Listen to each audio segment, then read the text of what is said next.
y prime equals 2x. If I take the second derivative, I get 2.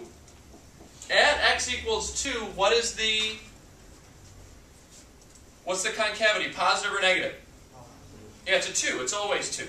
Which means that y prime is greater than 0.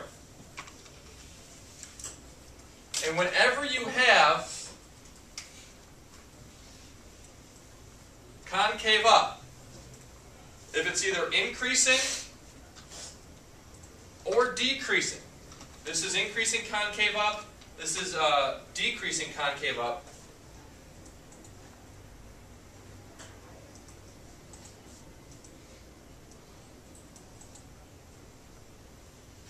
you're always going to, oh shoot, sorry, decreasing concave. Where are you guys at? You guys helping me out? Or decreasing concave up.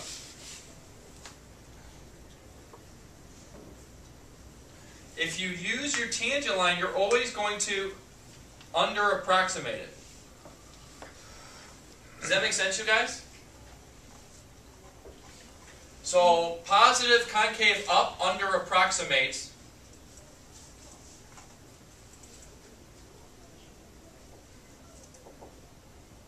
the tangent line under-approximates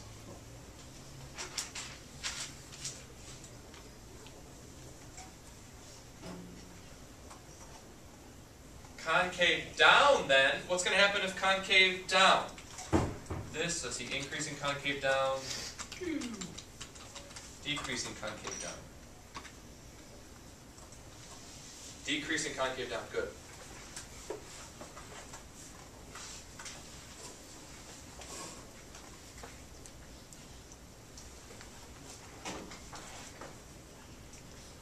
What's the tangent line going to do if the function's concave down? Yeah. Tangent line over approximates.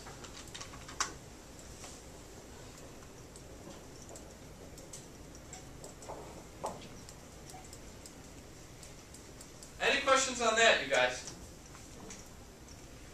So here's what we got. Again, the only thing this is, there's a couple extra random stuff, but we don't care about it for our test. The only thing that we care about is using a tangent line to approximate a function value, really close, or wherever.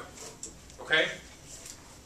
And not only that, you can get pretty close. So, I mean, this was pretty good. Instead of putting 2.1 into the weird squared function, I just put it into a line and actually was able to calculate it by hand. And it wasn't too hard, even by hand. And not only that, I will know, like, oh, okay, so this, since this function is concave up, is actually going to be just below the value. So you know a lot of information about the original function, the value of it, by using this tangent line approximation. Questions on that?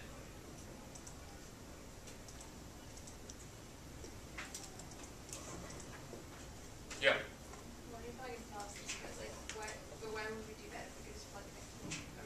You can, but you can't always. And sometimes it's just easier to do this. You know what I'm saying?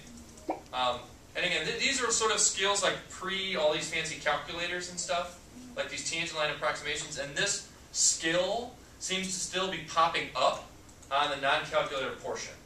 And they'll specifically ask you to do this, like they did in that last part. Did you guys notice that? Is it under or over approximating? Did you see that? In that last part of the free response. But even more than that, you guys, let's check this out. What if I drew in the secant line between 2 and 3, between the two integers that kind of track 2.1? How can I figure out the equation of that secant line?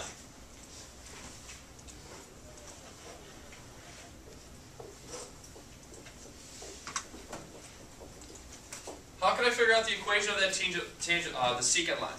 How do you figure out the equation of any line? Want me to sing a song? What do you want to do? How do you figure out an equation of any line in general? How are our ways that we calculate it? 2 points. 2 points. We have 2 points? And a slope. And a slope, okay.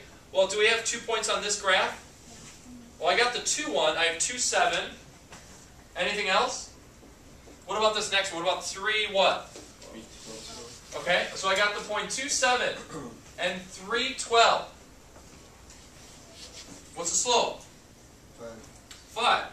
12 minus 7, 3 minus 2 is equal to 5. That's the slope of the secant line. That's the average rate of change on the interval for this function between 2 and 3. It's the slope of the secant line. Okay? Which means what?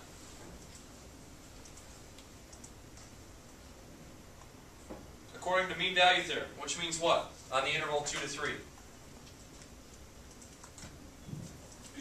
That at some point on that interval, 5 is the rate of change. Yeah, 5 is going to be the instantaneous rate of change. Kudos to you. Okay? So, let's write my equation of the secant line. I have a point and I have a slope. What do I do? Okay, which point do we put in? You have to be careful now. Which one, you guys? Be careful. Doesn't matter. At any point works. A point and a slope. So let's use this one. Y minus 7 equals 5, x minus 2. So y equals 7 plus 5, x minus 2. Now, if I want to use this, my secant line, to approximate the function value at 2.1, it's going to be right here. You see it right there? I use this one and I use that one to approximate that one. If I plug in 2.1 into this,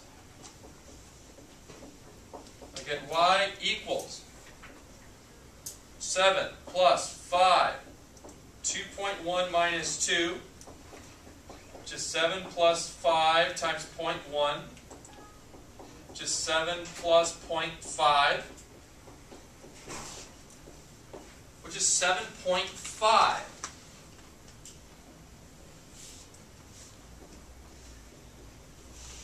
So what do you guys notice about the secant line and the tangent line? Approximations. You just trapped it.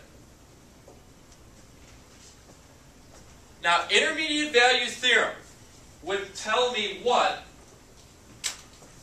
between 7 and 12? What would intermediate value theorem tell me? Sandy. What does intermediate value theorem tell me?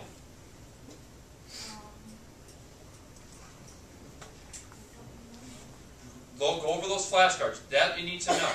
What does intermediate value theorem tell me, Jesus? That between a certain interval, the function is continuous and it goes through all those points. You need a continuous function on a closed interval, and then what happens? What does it mean to be intermediate value? Chris, you got an idea? The function is continuous and is differentiable at all points. Then it passes through all the numbers between them. Yeah. So between, if you hit every value between 7 and 12. By intermediate value theorem, you have a continuous function on a closed interval. It goes from an x equals 2 that has a y value of 7, an x value of 3 is a y value of 12. By intermediate value theorem, there exists some point c such that f of c equals any value in between. Cool? Intermediate value theorem. Alright. What's neat about this is, not only do I know there's an answer between 7 and 12, the original function hits every value between 7 and 12 if I'm approximating this. I just use the tangent line to approximate what is the value at 2.1. And I got 7.4. I just used the secant line to approximate the value at 2.1, and I got 7.5. And what I just did, I Sammy-towned the answer in between. Do you see it? One's an over and one's an under. So if you get both of those approximations, you know your answer has to be between them. And if you look at all these graphs, if you draw on a secant line, bam, you Sammy time.